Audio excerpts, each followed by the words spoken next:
usubuza umakhelwane sihleli kahle masihleli kanje mbuzo.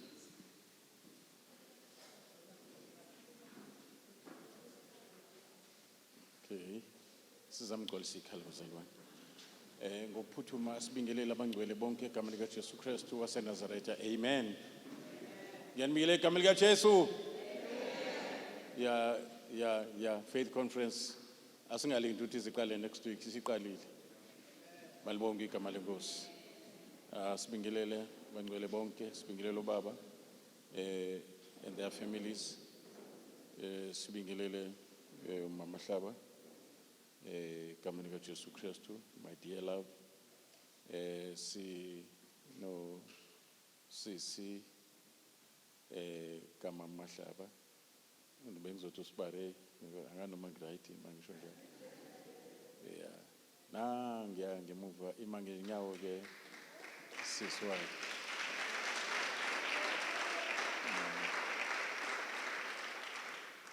So uMama Hlaba yena ke ubahambela phambili o6 nje bawo sebebonke bawo6 bazalwane. Siyambonga uNkulunkulu osigcinile nathi siyafika nje bazalwane from Joburg. Siyambonga uNkulunkulu osigcinile ngemithandazo yenu.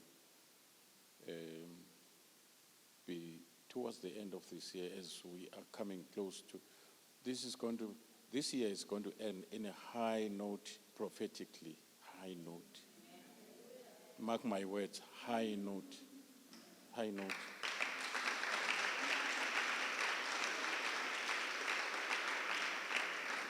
High note.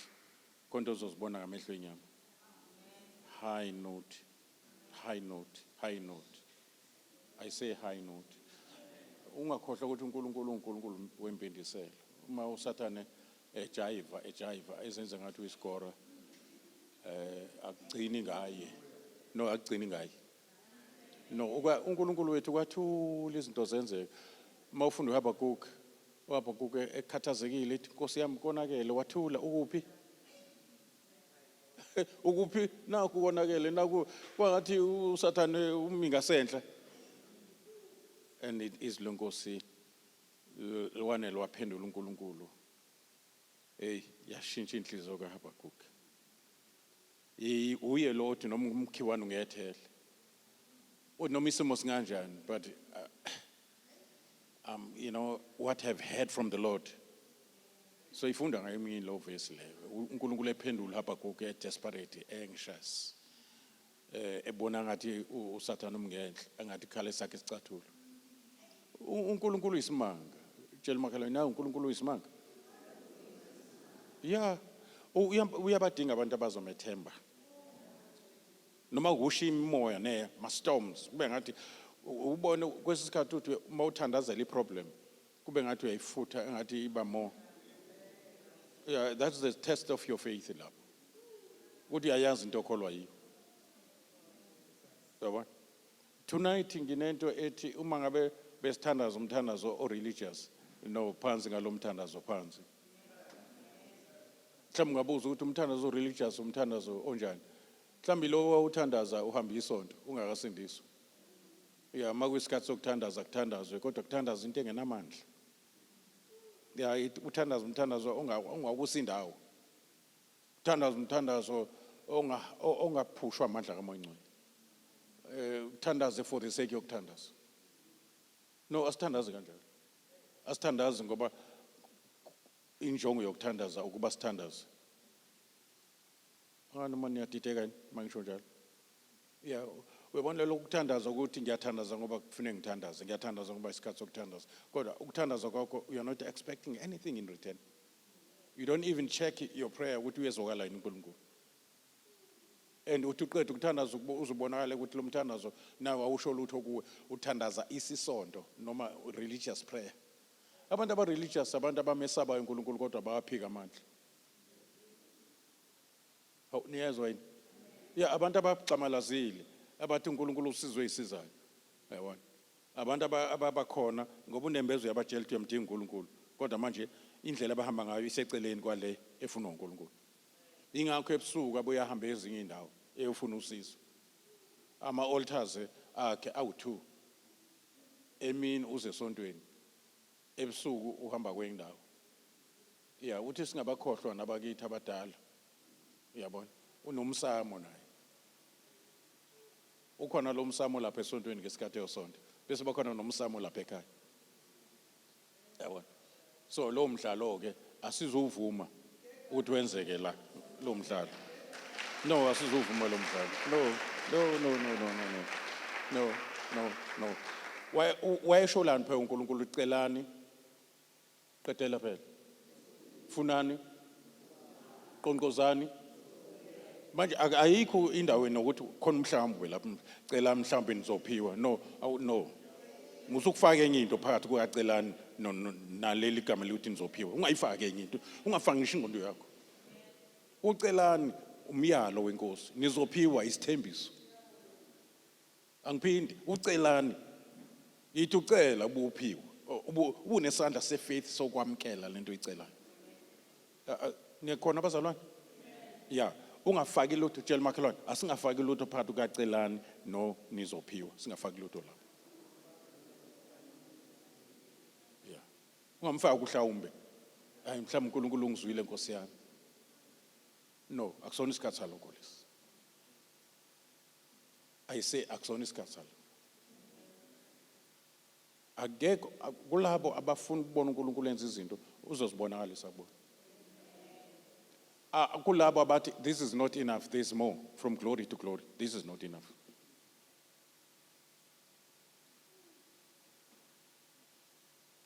Sometimes good can rob you of the best. Waneliswe ugood kanti uNkulunkulu ubest. Ngoba noSathane akagcini ngobed uza no west.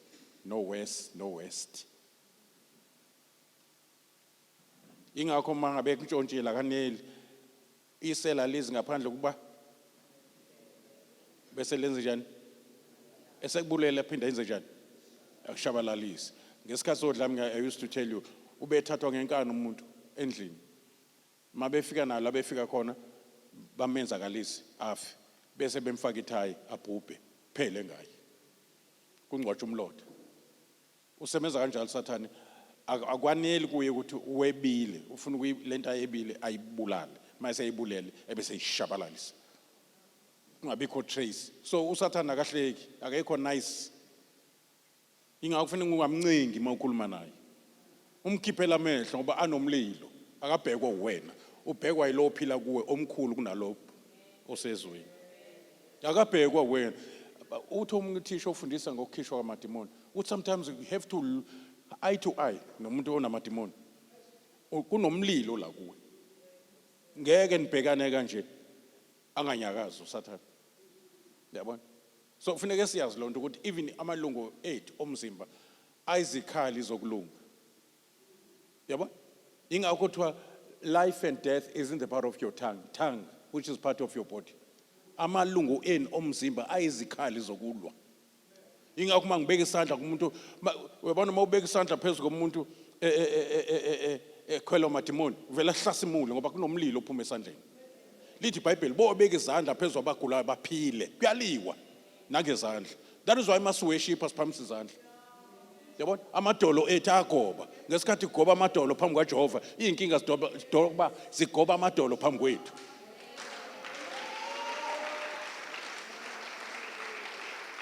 yabona sometimes uNkulunkulu uzothi jikeleza ikhaya lakho yabona uthandaze uzothandaza nangomzimba wakho wonke mbonga uJehova mphefumulo wami konke okuphakathi kwami makulibonge igama lakhe elingcwele even your voice has got something yabona your voice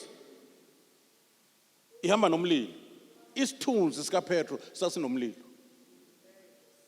abantu bebekiwe avela adlule ngesithunzi khala amadimoni edlula kanje kusho ukuthi kuyabonakala ukuthi lento mayisesithunzini sakhe kusho ukuthi khona emzimbeni wakhe usekhona uSamson wasuswa inwele kwahamba ianointing yabo uNkulunkulu uyakwazi ukuhlala kuthiwa kuthiwa ama aprons anomyini yabo kwakusemzimbeni kaPaul kwabekwa phezulu kwabantu abagulayo baphila ukuba nje ngizothatha ibhantshi lami ngibhula umuntu onecancer vela phile eish Yabo sinomlilo ulakithi. Ingakho uJesu ethi uJohane ukhona umva ozemva kwami mina nje njengoba nginibhaphathisa ngamanzi yena uzonibhaphathisa ngomoya nangomlilo. Ingakho ngosuku lwePentecost akugcinanga ukuthi behlele umoya ngcwele kwabonakala umlilo phezulu kwekhanda lomunye nomunye. Makuthiwa tongue kusho ukuthi flames. Iflame injengolwimi, tongues of fire upon each and every person. Baqala bakhuluma ngelanguage abangazange bayifundele. 17 languages were spoken there. Esefikile umdala wensuku. Ula phakathi kwakho nje ula. You must know him, ula kuwe. Ungamceli, ula ngaphakathi. Ngiyasho ke sinikwe igunya. Uyezwa baba uSibi sinikwe igunya njengabantwana baNkulunkulu. Lele lathathwa kusathi Adam. Yabo? Ngesikhathi ethi uNkulunkulu let them have dominion.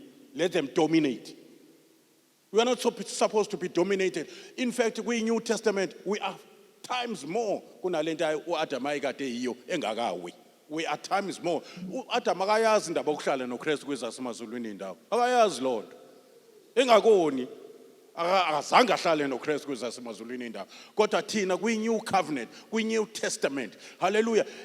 Sealed by the blood of Jesus, not goats and bulls.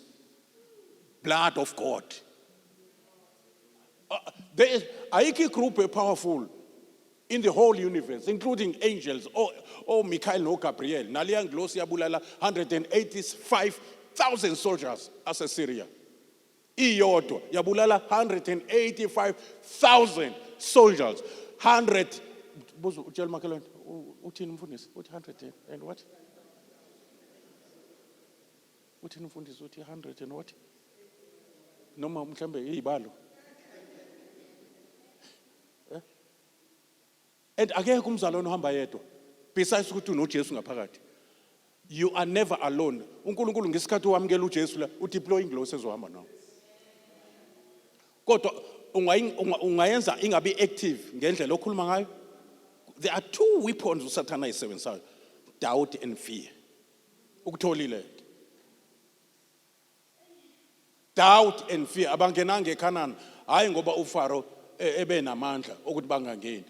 Indaba ingaphakathi kubo abangenanga ngenxa yengakholwa. uNkulunkulu ekwazi ukubafaka kodwa ungakholwa kwabo kwamenza uNkulunkulu akabafaka. Noma ngakhona ugesi ifridge ibe khona kodwa mayingekho intambo ethatha ugesi lapha neplug. Le plug ayizusebenza, le fridge ayizusebenza, injalo. Noma ngakhona amandla kaMongcwele mayingekho ifaith which is a good conductor of the power of God. Faith. Your faith has made you whole.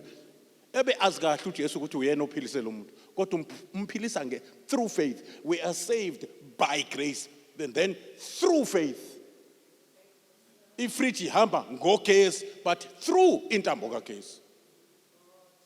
Niyayizwa ngisho? Wonke umuntu ola endlini you must raise your faith ngoba it's a good conductor of the power of God. That is why faith yenza uNkulunkulu abe crazy, abe excited, abe pleased. My bony faith, he cannot help himself. Ngisho noma engathi isikhathi asikafiki kodwa momkhombisa ifaith vela yenze lonto. Yeah. Wathi kuMaria ngena ngami kokwami umfazi isikhathi asikafiki. uMaria esikhundleni athi bengithi ngiyanizama engathi ayikho lento kuthiwa isikhathi asikafiki. What noma yini azoyisho get ready nina. Nize niyenze. Kanti uJesu ulalele njalo. Ayangithunyiwe kunina wena mfazi angikathunywa kunina insindiso iqalwa kwaIsrael. Vele insindiso uNkulunkulu wayehlela ukuthi iqale esizweni sakwaIsrael. Kodwa kwafika umuntu ongesiyena umIsrael kodwa one faith. Hayi Nkosi. Mongcwele bayakuzwa into thini. Ngeke nginiyeke ngefaith ngeke nginiyeke. No zeni ngoze ngiyibone operator kini ngeke nginiyeke faith hawu ngabe ngiyadlala ngeke nginiyeke ngoba siphila ngayo Mose sisindiswe ngayo Mose uje uNkulunkulu mayithi this is my son of whom I'm well pleased. It's because Jesus Christ was obedient, but you cannot obey without faith. It takes faith to obey. It takes faith to receive from God. uNkulunkulu ngisho ngothandaza whole night prayer. Ucheck faith uthi khona kulomthandazo. Once faith ngabikho, is not interested in your prayer. Uyibangela umsindo nje. Ngisho unikela, ucheck faith, ukunikela ngokukholwa according to Hebrews chapter 11. Ngokukholwa uAbela wanikela. Yabona? uNkulunkulu akajatshuliswa ukuthi uyanikela, jatshuliswa ukuthi unikela ngani. uNkulunkulu ajatshulisa ukuthi uyathandaza umntanami Nkosi yami, uyahayiza. Uyakhala kimi uNkulunkulu wami oyingcwele. No. Uyazi mayingekho ifaith awuzuyireceive ianswer lento oyithandazayo. Angiphindi. Uyazi mangekho faith kulomthandazo uyogcina ukuhambisa imessage uNkulunkulu kodwa impendulo evela uNkulunkulu uyithatha ithathwa ngefaith. Abezwanga namanje. Uthi lapha kuJakobe ungacabanga ukuthi yokwamukela utho one thing from God without faith. Khohlwa. Ingakho sithi faith conference lento ezayo. Lelo gama ngalinikwa uNkulunkulu ukuthi nje masi sesiyophetha unyaka kufanele siwuphethe ngemvuselelo yefaith.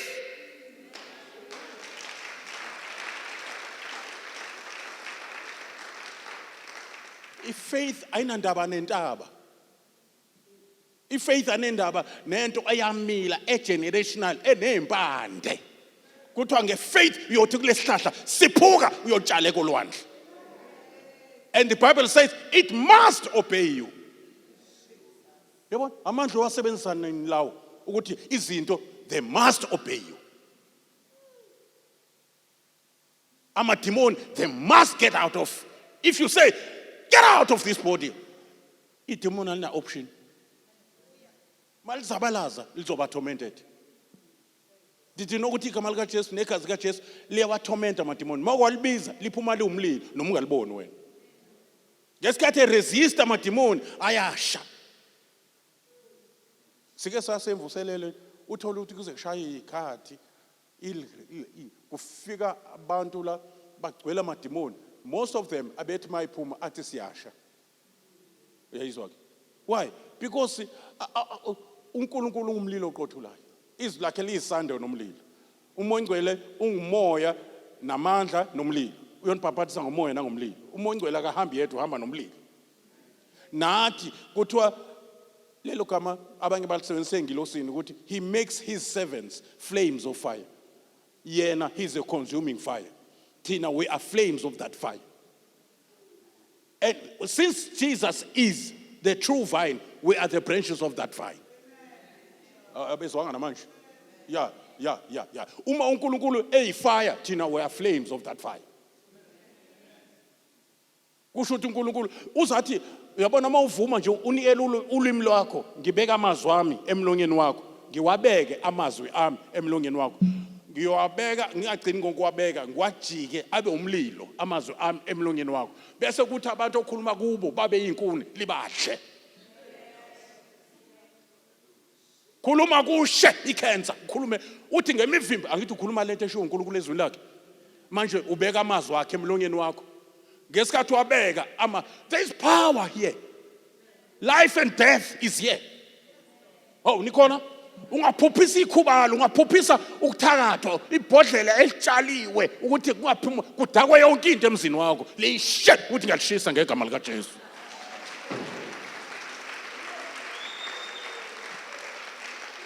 Life and death is in the power of that tongue. Ungahlebi ngalo elomsebenzi elokusebenza isikhali sokulwa.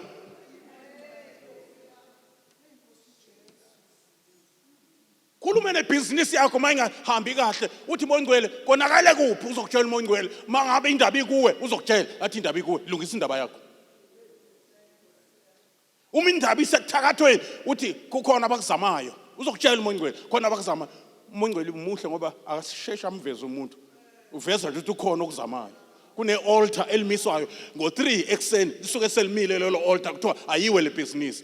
Ebesethi qonda khona ke nginawe qonda khona hamba ulishise shisi altar ler lingasebenzi all libuyele kumanikazi bani amandla anikwe ibandla ayikho group in the whole universe both ezulwini nasemhlabeni enamandla njengebandla khohlwa akekho. Ingakho singekho isikhalo esilolelo wena siyophumelela. Ingakho wakhelwe edwaleni elinguKristu. ingakho umnikazi wakho kuJesu, ingakho wakhiwa uyena uJesu, ingakho ke uyamasango eHades engenamandla. Phansi ngokugodola phansi. Hayi ngilala ngebusuku bengibanjwe ubanjwa yini? Inamandla lento ebamba a flame of fire. Umuntu osindisiwe is a flame of fire. Umuntu osindisiwe is a flame of fire. Phansi ngomthandazo obusonto phansi. Thandaza kuvuleka amazulu. Thandaza kunyakaza ingilosi makhonto evimbekile zigijima ingilosi sithinga umthandazo wakho. Wena ukhuluma kuNkulunkulu akhulume nengilosi, ingilosi yokwenza lento eyishoyo. Kufanele ukukhuluma ukhulume nawe. Awuniyezwa? Ngithi ukhulume ukhulume nobani? Lithi owesifazane wathi enkingeni yakhe ka 12 years. Egula for sure that was cancerous lanto. Lithi iBhayibheli esezwile ngoJesu kusho ukuthi esezwile kusho ukuthi uJesu wakhuluma ngalowo muntu wayemfakazela. uJesu wakhuluma kuye yena wakhuluma kuyena. Ningizwile? Tshela makhelwane asifunde ukuthi uNkulunkulu mayikhuluma kithi sithande letha ayikhuluma kithi siyikhulume kithi. Isho? Isho sheshana. uNkulunkulu ukuthi ethi kuwe you are more than a conqueror. Sibuke esibukweni masikhona esibuke eduze.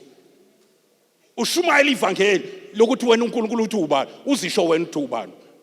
Ngoba noma ngabe kushiwo ukuthi ubani, ungakasho wena ukuthi ubani, ngalendlela okushiwo ukuthi ubani, akusebenzi kakhulu ukuthi ubani. Isho lento kade ngisho. Ngithi sheshani phela nisho lento. Manje ngamangala njalo ngisuke eGoli ngo 6 ekseni. Ngisuke eGoli sahamba indawo la eThekwini sahamba indawo sifike entambama nje ngayozincengela uNkulunkulu for that hour ngithi inkosi sengiyoma phambi kwabantwana bakho kodwa ngiyambona ngifresh kanjani.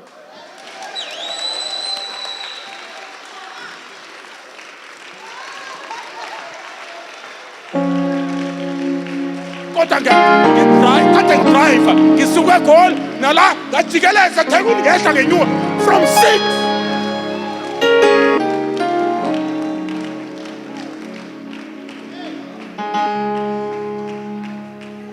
Akunaso nje isikhathi sokutetema. uJesu ebuya. Imvuselelo enkulu isikhona. Ngisho noma ngingezwe kuthiwa usibani bani uyazi ave ngakufuni kade behleba ngawo. Ngithi ba right benza umsebenzi wabo. Akungikhathazi. Ngazitshela ngazishumeza. Umshumayelo omkhulu oshumayeza mina. Anizwa namanje ukuthi ngithini? Ngithi umshumayelo omkhulu oshumayeza mina. Lo wesifazane wayishumayela ivangeli kuwe. Mangithenga thinta umphetho wengubo. Lithi iBhayibheli wathi enhlizweni yakho. Uthini kweyakho enhlizweni?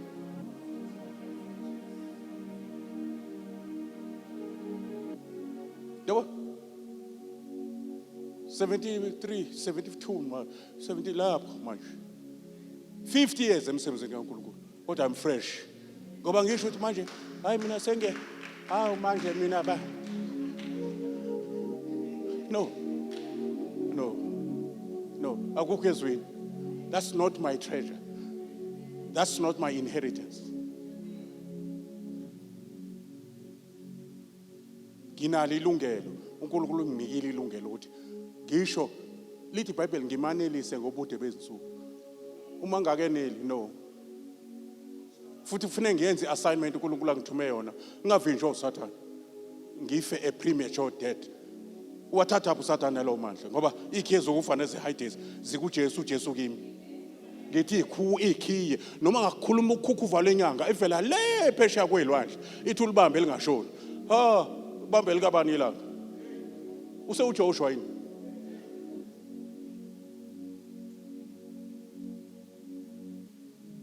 Tshela makhelwane kukhulunywa nawe njalo. Uma usebuthongweni vuka manje ebuthongweni bakamoya. Vuka manje. Yebo. Vuka manje. Izolo njalo uma Mashaba enilale ngo4 ebusy eqoqa yonke into. Kodwa ngeke ngisalala ngathi at least lala 1 hour or 2 hours. Savuka ngo5. Sathandaza. from 5 ekuseni till now. Umuntu ka 70 something years fresh. Because angilo ngikhuluma into negative ngoba ngiyadala. Soze nje. Ayikho into ezohlala kimi. Ingafunywanga yimi. I've been given dominion. So uma unoJesu nedominion unamandla. Ngoba uJesu uthi amandla onke anikwe mina. That Jesus is in you. Ngithi uJesu kuwe akayena uJesu owusizi. Uthi amandla ami futhi akazange afuna ukungena kuwe engakavuki wabafileyo. Anikwe nekhezo kufa nezihayidesi. Igama lakhe libe ngaphezulu kwamagama onke. Lithe maliphakanyiswa wathi now I'm ready to enter into their spirits. uJesu akangena ingakho singanikwanga umntwana. Sizalelwe umntwana, saphiwe indodana. NoNkulunkulu uthi this is my beloved son, not child. Child is the means, the end is for him to be the son. So he who has the son has life.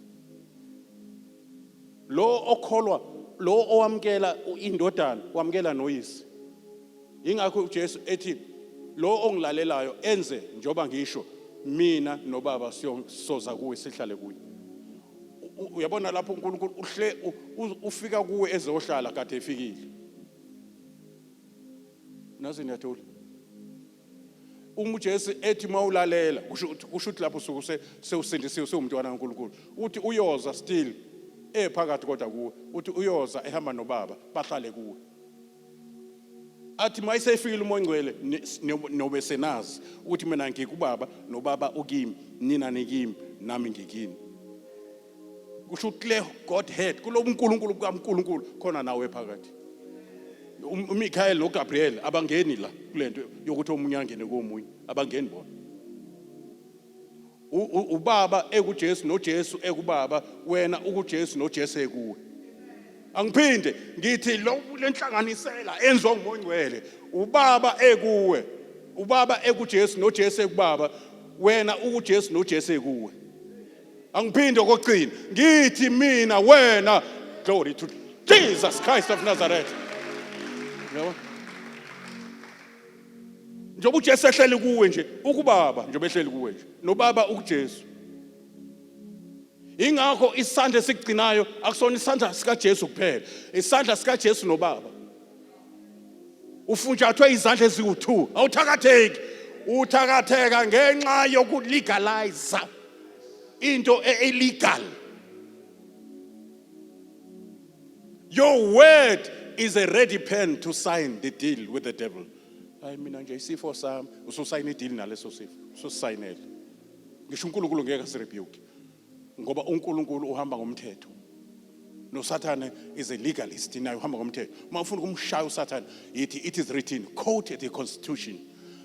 Quote nikhona bazona idecree kaNkulunkulu. Umthetho nje uthi ezulwini akukho ukuthethelwa kwesona ngaphandle kokuchitha kwegazi. Nalo malibe ngcwele. Kuseyilwane makuthiwa isilwane esohlatshwa ukuze sihlambe isono sika Israel. Kuthiwa makube isilwane esingenasici. Once sibe nesici asalungele ukwenza iatonement for isizwe sakwaIsrael. NoJesu wahlolwa njengemvu, wahlolwa nawe, wahlolwa uPilato, wahlolwa abapriest, wahlolwa wazi wathi uPilato angifumana isono kulomuntu. Ukuze abe yimvu nikhona abazalwane ekulungela ukuhlatshwa ihlambulula izono zethu.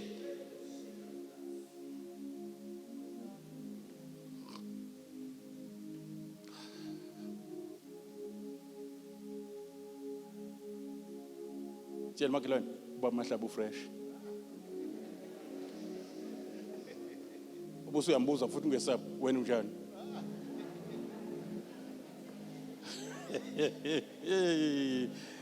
Glory to Jesus.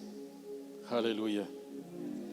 Angeke ungaphindi ungakuliki tshela makhelwane ungakuyisho mawubuzwa umuntu into impilo uthi siyanceka. Ungaphindi ayishiwe ezulwini.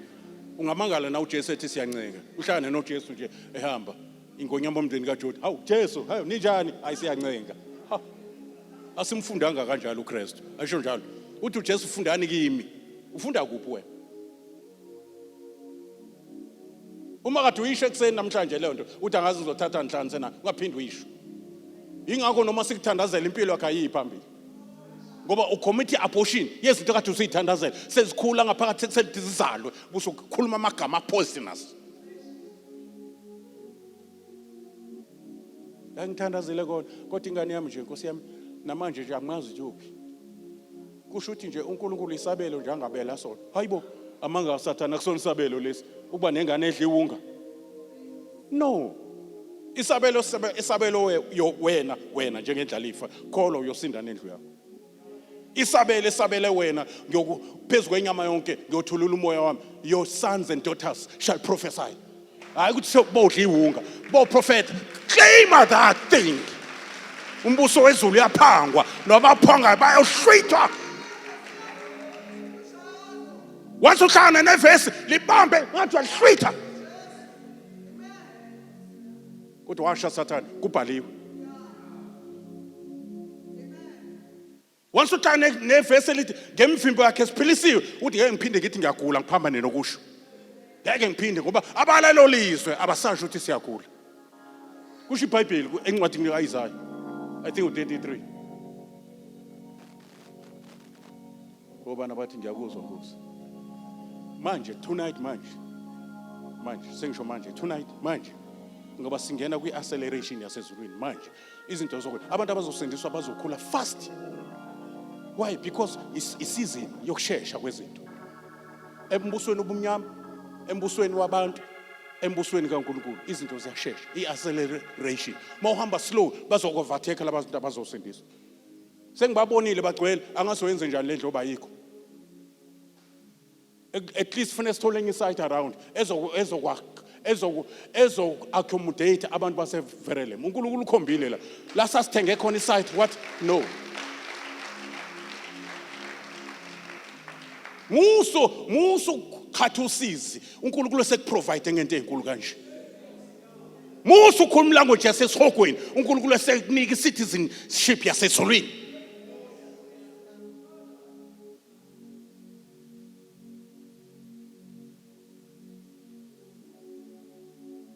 ucheke nomthandazo wakho uthi wenze njani umthandazo wakho ngoba ufuna kube honest kufana no 21 days abanye bawenza religiously yeah hayi hey ngishaya ngaze ngawufika watholana hayi ndikona ngishayile kodwa bekunzima kona ngishaye ngaze ngafika ifaith ibikhona into loshaya kwakho u21 days noma ubushayela nje ukuthi uzofika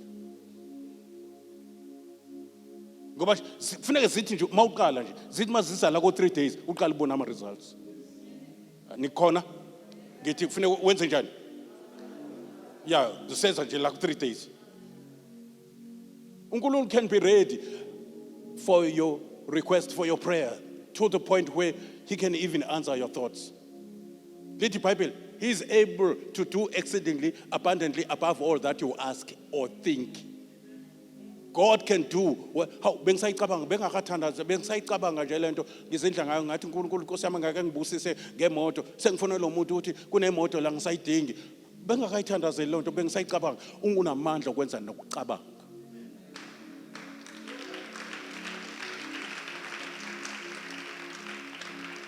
that shows how ready God is.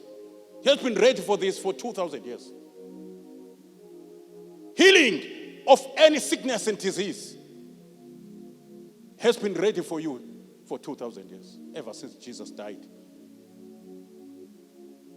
Siyenza phela ngoba kusho iBhayibheli siyenza ngoba kusho iBhayibheli kodwa alisho ukuthi thina siqala ucela uxolo kuNkulunkulu ngezono zethu. Kathi igazi likaJesu layicela. NoJesu wathi baba baxolele kwasho noJesu. Waya phambi kwaBaba ephethe lakhe igazi elikhuluma ongcono kunelika Abel. Elingasimangaleli ukuthi sonile elithi elisicelela uxolo. Kade wathethelelwa ungakoni ungakazalwa ungakagcini noxolo. Intethelelo iyona ebisi ready ibingalindanga intethelo kaNkulunkulu ayizange ilinde ukuthi hayi uzocela uxolo bese ngilethe intethelelo no intethelelo ilinde ukuthi uxolisa nini nakhona uxolisa isipho I mean sengisho ukuthethelelo isipho esamkelwa ngokukholwa ngithi intethelelo isipho asetshenzelwe ingakho singasindiswa ngemsebenzi ingakho singaphiliswa ukuthi senzeni siphiliswa ukuthi uJesu wenzeni for us ukuze siphile thina singene ekuphumuleni kwakhe singene emsebenzini oqediwe vukani egameni kaJesu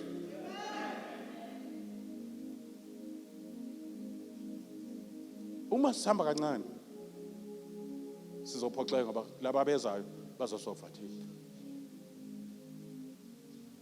amandla hey bethukile abantu bathi awethu glory to Jesus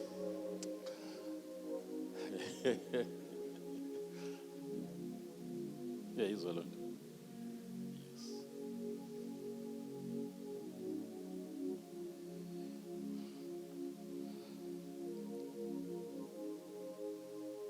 sesithandaza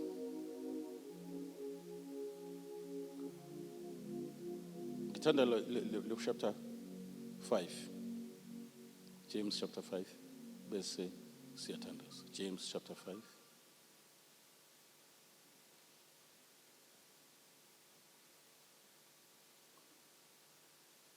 obana bathi siyambonga uNkulunkulu umbonga ngani ngoba kwenze njani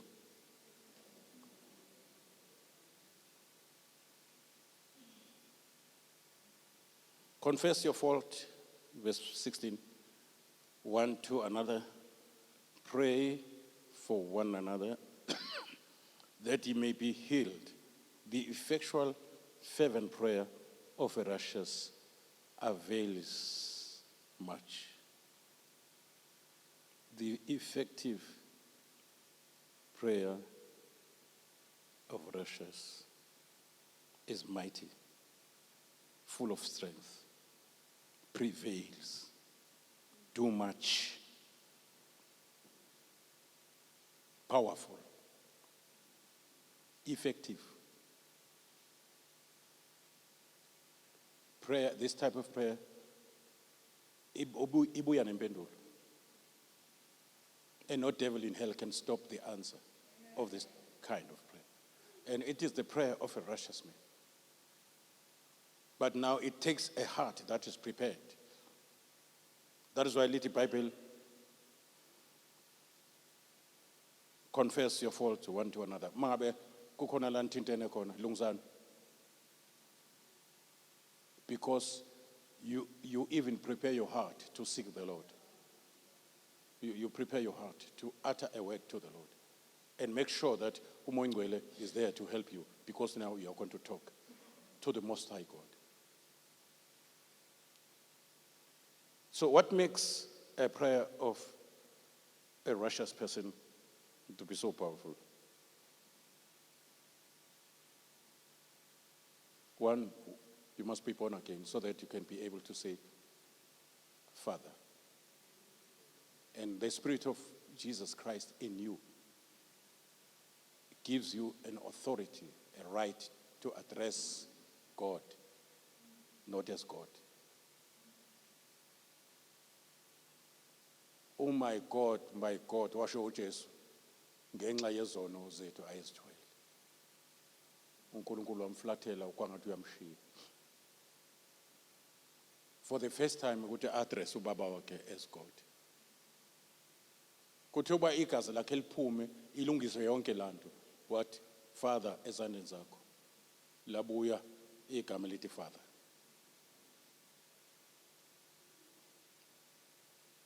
Usekhona la endlini. So what my God, why you forsaking me? Because wayithatha indawo yakho yokushiwa uNkulunkulu. Wangena waqoka ibhantshi lakho lokuhlukana kwakho noNkulunkulu ngenxa yesono. Yena uNkulunkulu wamflathela ngezono zethu not ezakhe. Kanti uyosithengela ubaba bukaNkulunkulu. Ububaba igama lithi baba ngayizwa umunye lichaza lisho ukuthi obabazekayo. Ngangicabanga ukuthi sonke lesikhathi ubaba kusho ukuthi into ebabayo. Ngathola umuntu owazi isiZulu wathi no, leli gama lithi baba lisho obabazekayo. So as father, he cares. Uyakwazi ukuzondlela bakhe. You cast all your cares, uhambe ulula, all your cares, all your yonke into ekuhluphayo maziseni uNkulunkulu. Izidingo zenu ngokukhuleka nokunxusa nokubonga. Then manenze njalo, then instead of heavy load yenkinga, that will be an exchange for peace that passes all understanding. Ipeace ayibehlela abantu abathwele izinto engabezithwalwa uNkulunkulu. Mawuthwele inkinga zomzi wakho nezasemsebenzini, uNkulunkulu uyakubuka nje until uzothulule inkinga zakho njengoHana. Ngoba uma ulibhekele igama lithi supplication, igama kade ngenza research la ukuthi what is petition, what is supplication. So supplication is when you pray ngokuthe ujula, pleading God, waiting on the Lord, sometimes crying, sometimes ungene kwi-fasting. So lapho awuncengi uNkulunkulu ngoba engafuni ukunika into oyicelayo. Kunezinto ezitholakala ngezinyembezi. Kunezinto ezitholakala ngokuthandaza ongathi uyabubula njengomongcwele kuthi uyasibubulela. uJesu wayekathandaze abhonge kwezinye izikhathi. Ingakho wayethanda ukuthandaza endaweni ethe qelele mayizothandaza umthandazo wokubhonga phambi kwaJehova. Ingakho ethi uNkulunkulu ngikuzwile ukukhala kwabantu bami. Azange akuzwe ukukhononda kwabo, weza ukukhala kwabo. Ngesikhathi behamba ehlane they were murmuring. Ngesikhathi beseGibhithe they were crying to God. Babethi nje have mercy Lord, sikhulule esandleni sikaFaro. Kodwa ngesikhathi sebephumile eGibhithe siyahamba ehle mabehlana nenkinga bathi kwakungcono eGibhithe. That is murmuring. Usola uNkulunkulu ukuthi kwangcoba sifele baze bathatha benze isithombe bathi isona sabakhiphe eGibhithe. 40 times I think bemlinga uNkulunkulu ngemurmuring bagcina bengengenanga ekhana. You don't murmur, you don't even manipulate God. Uthi mawungangenzela ukuthi mina ngiyakuyeka. Kanti bani oncenga omunye kulapha labantu abawu2. Bezwe. Akushiwo kanjalo. Khala ukhale ngenhlo, ukhale kuNkulunkulu, ungamkhala kubo bonke abantu. Khala ethempelini, khala endaweni yokukhala njengoHana uzobuya nomntwana. Ukubuhana wayekhala kubangani bakhe, hamba ekhala uthi ngihlupha uPenina, manje angitholi bantwana. Manje uPenina uyangihlupha. Njalo mangithi ngithuma ingane yakhe hey wemfazi ozala. Eyami lengane oyithuma ungangicelanga kimi. Nyombandini. Wayehlukumezeka ngoba babesherisha indoda eyodwa. Wathatha usizi lwakhe wayolithulula. Usho njalo kumpriest uthi hayi angidakiwe ngithulula. Uyabona ngesikhathi kuphuma inyembezi ungathi khona into ephumayo. Yabo ungakhala ukhala kokutetema, khala ukukhala kokuthulula umphefumulo. Khona uNkulunkulu ezogcwalisa impendulo. Khala noma ukukhala khala ngokukholwa. Ngisho ingane mangabe ilambile iyakhala. Umzala ayeke ngisho iwashing ayenzayo ngoba ingane it cannot take it anymore ngendlela elambe ngayo iyakhala. So kuthiwa ke uma ingane zenu mayicela isinkwa ningazinikitshe. Uma wena uyisona umuntu ukhohlwa umuntu nje onobuthakathaka kodwa ubenze abantwana bakho benzele okuhle mabecela uyabanika. Mabecela ufisha awubaniki inyoka. Ubanika lento abayicela. How much more? Say how much more? Say how much more? So that means to say God will do to you as his child more than you can do to your children. I say, devil is a liar. I say to you. uNkulunkulu uready ukwenza kuwe njengomntwana wakhe. Ingakho umaddressa njengobaba mawuthandaza. uthi uJesu uma abafundi becela ukufundiswa bathi sifundise ukuthandaza, abasho ukuthi sifundise ukukhipha amadimoni, abasho ukuthi sifundise ukuhamba phezu kwamanzi, abasho ukuthi sifundise ukushintsha amanzi abe yiwayini, abasho ukuthi sifundise ukuphilisa abagulayo nokuvusa abafileyo. But no, asiyeke zonke lezi zinto.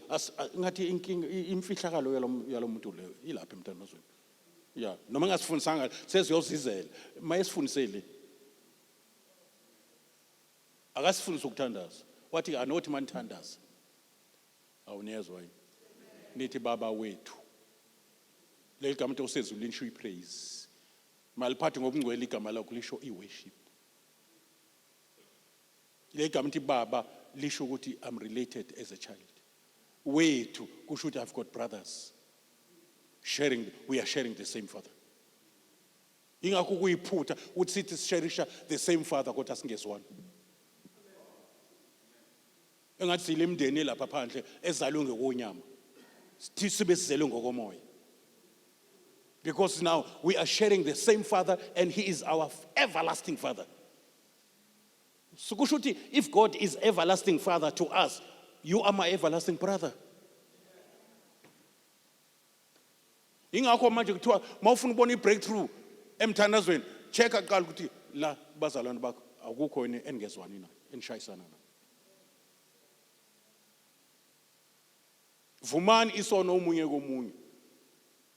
Nikona? Nithandazelane ukuze niphulukiswe ama results. uNkulunkulu awuphendula umthandazo womuntu onamafindo, othi I will never forgive that dog.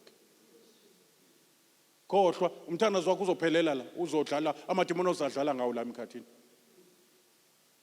Anqakisane ngawo umthandazo kasibani. Manje ke anizukushani, hayi awuvuthi lo mthandazo. Phuma enhlizweni namaqhubu.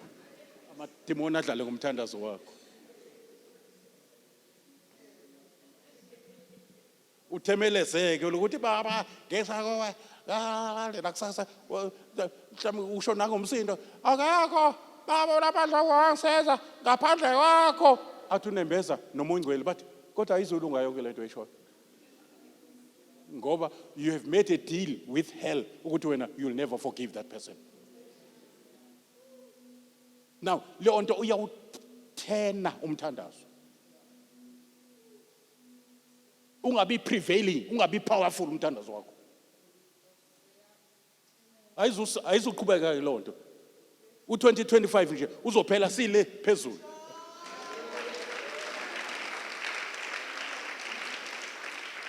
Akekho nje umuntu ozoba nenxa naye noma ekwenzeni noma umenzeni. Lungisa indaba yakho, ilanga liyashona uJesu uyabuya. Uyabona uma uyilungise kahle indaba yakho, inhliziyo yakho imhlophe. Nabakuzondayo wena ungabazondo, uthanda abantu abangathandeki njengoba nawe wathandwa izoni. Abezuthandwa wena bazothandwa yilo wakuthanda wena. Ngithi abantu kufanele kubathande bengathandeki, abezothandwa wena bazothandwa yilo wakuthanda, ekuthanda ebathanda ngawe. Angiphinde ukugcina. Ngithi mina uyabona nje uStefan ngesikhathi ethi bemshaya ngamatshe ethi baba ungababaleli isonto kwangasho yena. Kwakusho uJesu ophila kuye ngoba kusaphilene uKristu ophilayo. uKristu ubunjiwe kuye. Enye into kuba isidalwa esisha kuKristu, uma ubane uKristu uyisidalwa esisha. Kodwa enye into uma uKristu esebunjwa kuwe. Kuqala wena ubunjwe kuye ube isidalwa esisha, yena ebesebunjwa kuwe ngesikhathi ukhula ngezwi. Ma ebunjwe kuwe awusakwazi ukukhuluma noma kanjani, mathi uvula umlomo uphuma uKristu. Ngoba yonke into manje usiyenza egameni lakhe. Lithi iBhayibheli noma ngezwi noma ngemsebenzi konke enikwenzayo kwenzeni egameni lakhe. Nimbonge uNkulunkulu ngakho. Noma siyakubaba sithandaza, asi as us, siya as Jesus. Ngoba sicela egameni kaJesu. Ngithi sicela egameni kaJesu, le gama egameni kaJesu lisho authorized by or in the place of representing who? I'm coming in his name, not in my name. So I'm expecting Father to respond to my prayer as he does to Jesus. Because I'm coming to my Father in the name of Jesus by the power of the Holy Spirit, according to his will or his promise. I quote the word of God so that angizwe mangithandaza. Lithi iBhayibheli masicela utho ngokwentando yakhe, which is in the Bible, uyasizwa. And masazi ukuthi siyaziwa sesinayo into esicelayo. Ayikho indaba yokuchitha isikhathi la. Ayikho indaba yokuchitha isikhathi la. Ngenxa yesikhathi esingasavumi. Ngeke bazalwane. Kuthiwa umthandazo of a righteous person. Say righteous. Righteousness and us being made the righteousness of God by being justified. Iza ngokukholwa. Sikholwe udaba, sikholwe uKristu ukuthi uyindodana kaNkulunkulu. Sikholwe ukuthi uJesu wafa, wangcwatshwa wavuka ngosuku lwesithathu. Uhleli ngawe kusinene, uyabuya masinyane. Masikholwa ukuthi uJesu nje. Uma singakholwa ukuthi uJesu uyindodana kaNkulunkulu, siba nje umoya kaAntichrist. That's what the Bible says. If you don't believe that Jesus is the express image of the invisible Father, Jesus is the Son of God. Jesus died, buried, and rose again. So we are dealing here with the finished work of Jesus Christ. Now we are expected now to enter into his rest. Not in your rest, in God's rest. Since Jesus said, it is finished. And he's the only priest, kuba priest bebekhona in the Old Testament. Ukuthi mayifika kwingcwele ngcwele afika hlala. Bonke abanye bebema ngezinyawo mabenza inkonzo kwingcwele ngcwele aba priest. Kodwa uJesu ngoba ukhipha igama elithi it is finished. Noma siyathandaza, sithandaza phezulu kokuthandazela, ngihlale ngisho, sithandaza phezulu kokuthandazela. Sicela izinto esesinikiwe. Ebese ngeke siyithole ngokucela kwethu. Siqale sacelelwa uJesu Kristu.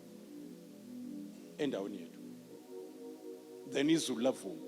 Every promise in the New Testament, noma all these promises zininganga zinguyebo from the Father. No amen from us. Ngithi izethembiso oyifunda la eBhayibhelini ziyifa lakho when uyidlala ifa yezethembiso. Sezisayinelwe ngoyebo of God. Ingakho ethi uNkulunkulu let us uyebo lo. Let us make men for the first time ake senze into entweni edaliwe ezofana nathi. That was a yebo of God. They were in agreement ukuthi bazokwenza into ezoba represent. Hawu nikhona bazalwane. Let us. Njengoba uMose ethi kuFaro, let my people go. Bavumele badedele. So noNkulunkulu ukhuluma naye uthi namhlanje ngithatha isinqumo sokuvuma for the first time ukuthi ngenza into efana nami. Siyavumelana kwi-Trinity. Lord, let us, God the Father is talking to the Word of God, or God the Son and God the Spirit. Would let us make men. Ukuya kaJesu esiphambanweni kuvumelene iTrinity kaNkulunkulu. Ayikho into engizoyincenga manje uNkulunkulu. Niyezwa nje ngisho. Ngithi ayikho into engizokwenza. Sayincenga ke manje begging God. Yeah, with supplication, it's like we are pleading God. Not to say ngoba uNkulunkulu engafuni. We are pouring our hearts to him. We spend time on our knees before him.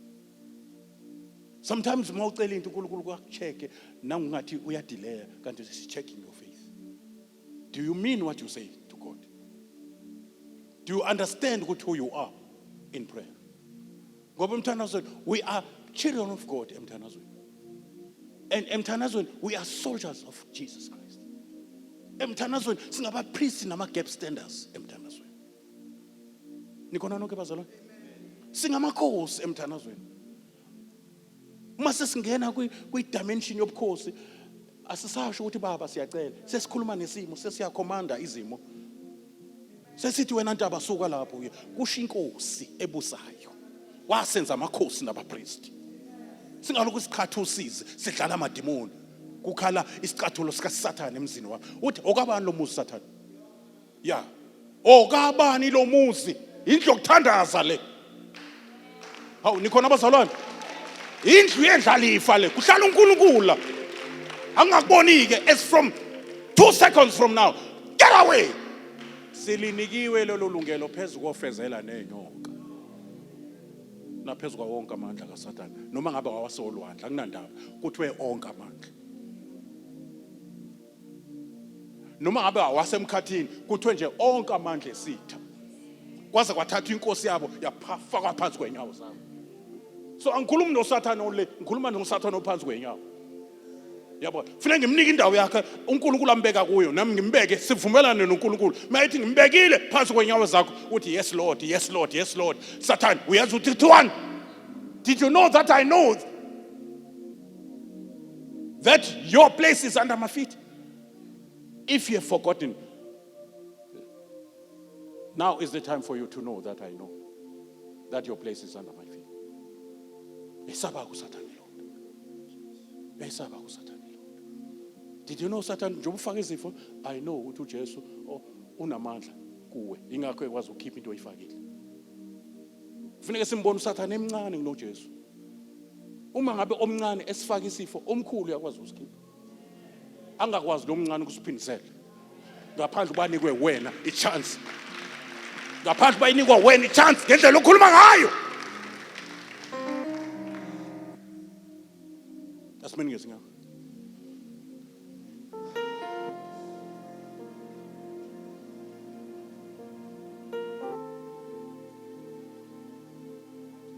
Oh my God. Hallelujah to Jesus. Sisemthandazweni ke bazalwane noma engathi indaba iqala ngathi nje uNkulunkulu maye kodwa sithandazela lento ezokwenzeka next week. Sisemthandazweni sithandazela ukubonakala kaNkulunkulu nabantwana bakaNkulunkulu nawe nje sithandazela ukuthi akubekho into engizoyithola next week. Yeah. Siyazi ukuthi amademon ayazi ukuthi kuzokwenzeka la next week. Yeah. Akathi uSathane emisa ama-altar akhe siwachithe ngomthandazo. Le nkonzo ezayo ngoba ngiyibuka iyimvuselelo. Le nkonzo ezayo ayingaphazamiseki. Asime as gap standards. Asime njengamasotsha. Asichithe lokho sekumisiwe. Ama devil worshippers asememene ukuthi sobe sikhona. Alate bazalwane. Yeah, i-altar lasezulwini liyashuma around. I-altar lasezulwini livutha amalanga bomlilo. We are going to pray. We are going to pray for this conference. Nengcebo zikaNkulunkulu azosebenza ngaso. Uthandazela ukuthi my coming should never be the same as my going out of this place. And next week, I want to see myself being elevated from glory to glory to glory. Are you ready for that? Are you in that expectation? Are your expectations high enough? Because you are serving a great God. Hallelujah. You are allowed by God to have high expectations. Hallelujah. You are allowed by God to have high expectations. Why? Because He's a great God. Hallelujah. You are allowed by heaven. You must extend your heart. Glory to Jesus. Enlarge your heart and extend your territories. I say enlarge your heart to accommodate the God kind of faith. And enlarge your territories to accommodate things that will be received by faith. Because there will be no room enough. God is the God of overflow. My cup run over. The Lord is my shepherd. I shall not want. Surely goodness. Say surely. Say surely. Yeah, it must be an ash. Kodwa nje ibane show yokuthi ibane show ungeze ungabaza ungeze uthi sengiyobona khona. Surely goodness and mercy shall follow me all the days of my life. Surely goodness and mercy. Hallelujah. That's a blessed assurance. Surely I will never be the same next week. Surely I will see my life. Hallelujah. Engena kwi quantum leap. Glory to Jesus. Hallelujah. Next week. In fact, it's not this week. Next week. Hayi, yeah, no. Next week akakufice sewuqalile uyaflya like an eagle. You soar like an eagle. Hallelujah. Usulapho usu-ready. Everything is changing. Is moving in Jesus' name. Hallelujah, hallelujah, hallelujah. Ashayele izulu izandla ngegama lika Jesu. Hallelujah. Thank you, Lord. Hallelujah. uThixo bazalwane usifake ibonkolo. Glory to Jesus. Hallelujah. Umkhuleko olungileyo noma welungisa unamandla kakhulu. Asingayingabazi into. Glory to Jesus. uThixo asenze saba yiyo wasinika yona. Glory to Jesus. Ake sithandaze bazalwane.